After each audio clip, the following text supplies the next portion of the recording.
Man, I'm still trying to catch my breath. I mean, what a showcase by all these athletes from last night in New Zealand from the UFC. Fight Night Hooker versus Felder. I mean,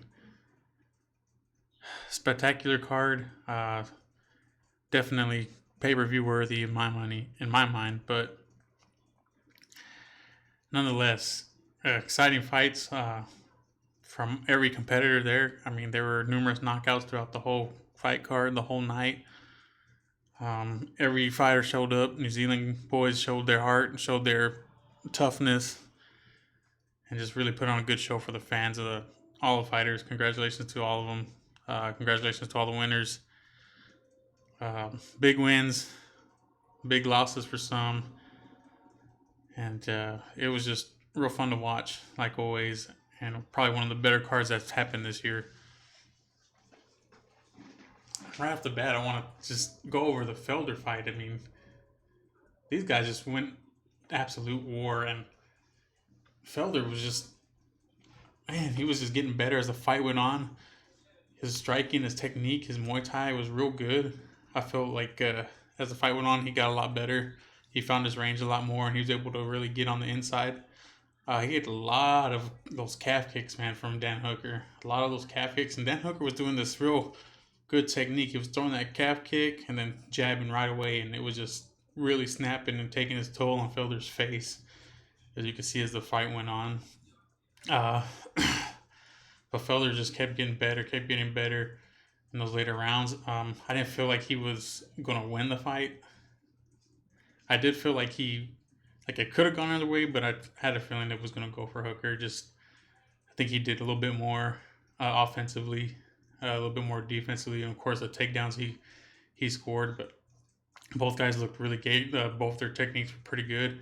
I just didn't like how Hooker had his hands down at some points. I think he ate a lot of unnecessary shots from Felder because of it. But yeah, he really used his range, and he was really just sticking Felder and moving away those first 3 rounds. But as those rounds went on, of course, Felder started finding a home for his punches and combinations as well. I felt like Felder's combinations were more fluid and more technique filled. He definitely had better stance and better movement when it came to throwing combinations, but I think Hooker was more tactical, I guess you could say. You know, picking the shots, staying outside, constantly moving away from Felder. You know, not letting Felder plant too much and unload those combos. He did have to take some punishment for it, especially as the fight went on and he grew tired. He wouldn't move out too much, so he was eating shots, and more shots from Felder as it went on. And like I said, what a heart that Felder has. You know, in between rounds, I want to say it was between the third and fourth round. You know, this trainer reminded him why he was there, and he went out and he was taking it to him. And he started landing a lot more. He started moving a lot better. You know, you saw that determination, that heart rise in him after that. And these guys were, he was giving it his all, but Hooker wasn't backing down either. You know, everything these guys were saying about each other leading up to the fight and how much they really wanted to fight, and they were there to display their showcase and why they belong in the UFC or where they're at and how they're moving up the ladders. You know, all that. And these guys really went out there and put it out on the line like they should have. And it was a damn good fight, damn good performance from Hooker, and damn good spirit for Felder as the fight went on. Of course, it ended with the judges favoring Hooker, which I thought was pretty justified. You know, it didn't seem like it was that close of a fight to me.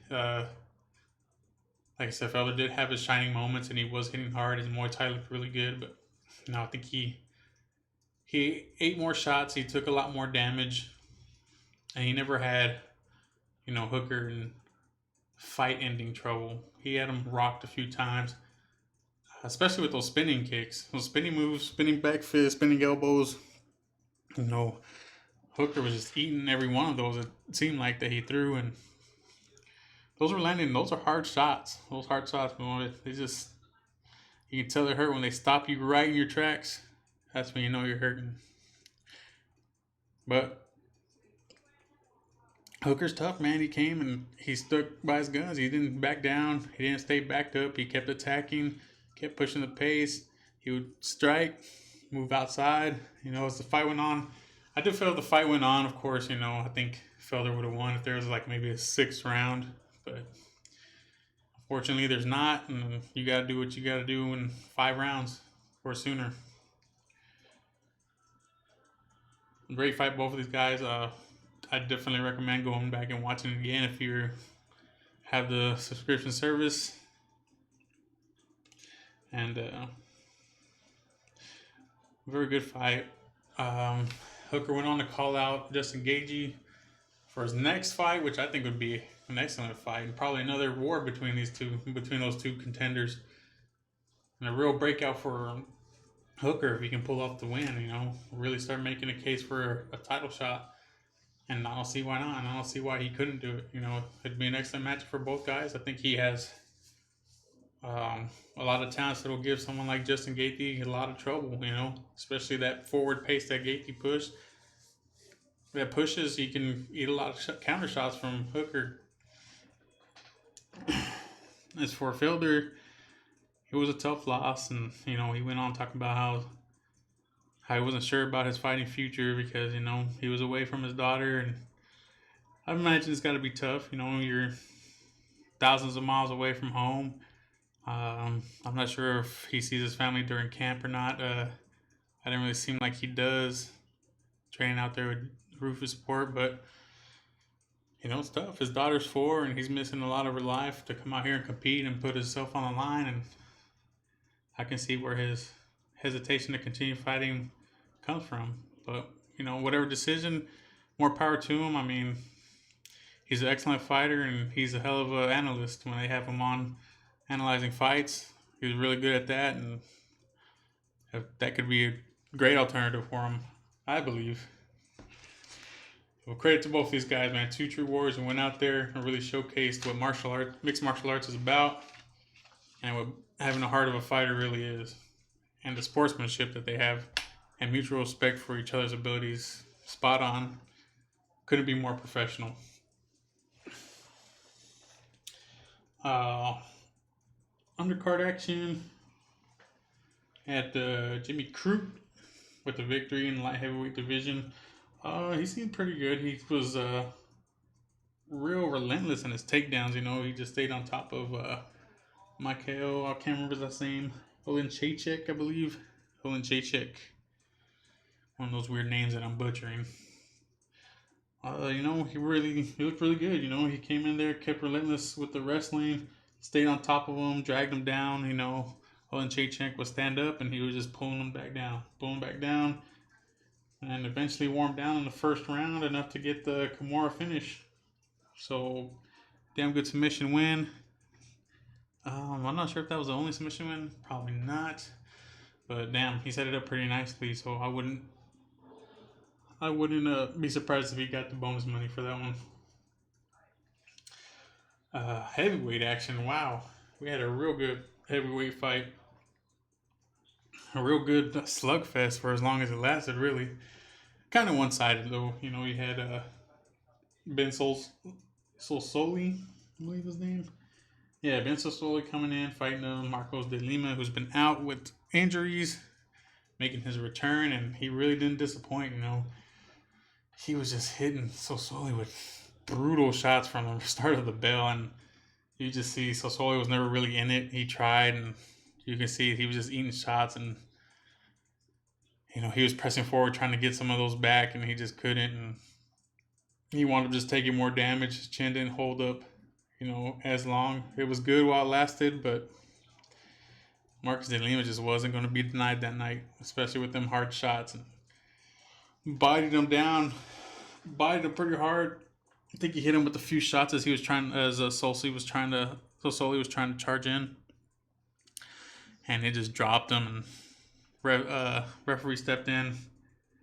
Couldn't have stepped in at a better time. Solsoli didn't really know what was going on or what happened, and that was that fight.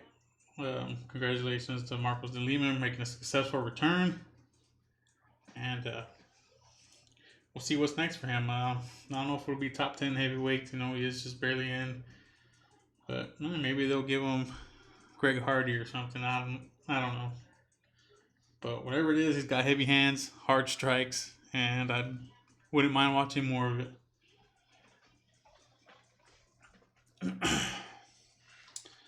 Women's strawweight action, we had uh, what was it? Carolina. I can't say her name. I'll just say Carolina versus Yan Xiaoyan. Xiaoyan. God, I'm terrible at these names. Anyway, good fight from Yan. Really pushed the pace. Really uh, executed a perfect game plan in fighting Carolina, and was really able to stay true to that game and get the and grind out the decision victory. Props to her. I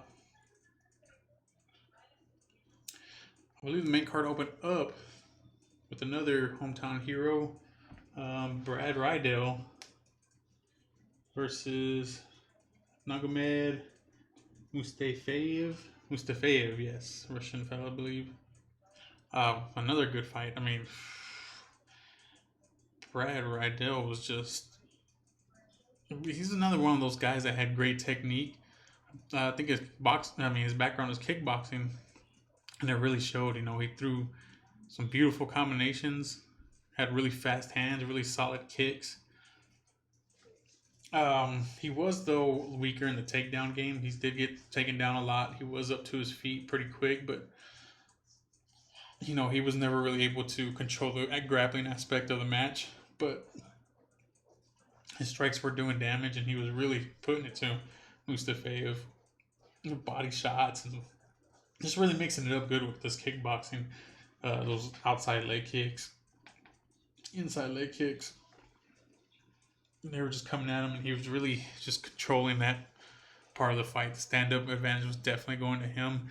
Um, Even though he lacked in wrestling, I think his getting him quickly, staying active, not taking much damage as he was being grappled, really helped solidify the decision win for him. I will say though, Mustafa is a pretty damn good fighter. He was relentless with his takedowns, even though he couldn't hold them down very long. But he took some hard shots too, and he was able to still stay standing, especially that first round when he got flattened almost by that right cross, I believe, from Rydell. Bounced back, was able to wrestle. Like I said, he wasn't able to do too much with it, you know, but he was grappling. His grappling was pretty strong. He was able to take him down. Another thing, credit to Mustafayev, was his power. He didn't have much combinations going on, but he had that single shot power, you know, when the ones that he landed, the overhand rights or the hard kicks, you know, you really heard him that snap. So power, I mean, credit to him for that power. I think he still has some work to do to put all that together, including his wrestling game, and I think from there he just has room to grow. But hats off to Brad Rydell. He came in, took the fight to him, and really got the crowd pumping. Props to us, to New Zealand's crowd too. I mean, these guys really, really, really appreciate the fight game, and they really know the ins and out of it. You know, great crowd, great fun to watch. If you haven't had a chance to watch this card, I would definitely recommend to go back and just stream it and just check it out. I mean, it's real treats. Real treat to watch these guys compete, and just real fun card overall. You know, the atmosphere was nice. There were no bad calls. Lots of TKOs. A lot of uppercut TKOs. So, I mean, I'd hate to be the one deciding who gets the bonus money because, in my mind, all those finishes deserved bonus money. But then again, I'm not a UFC employee, so that's that. All right.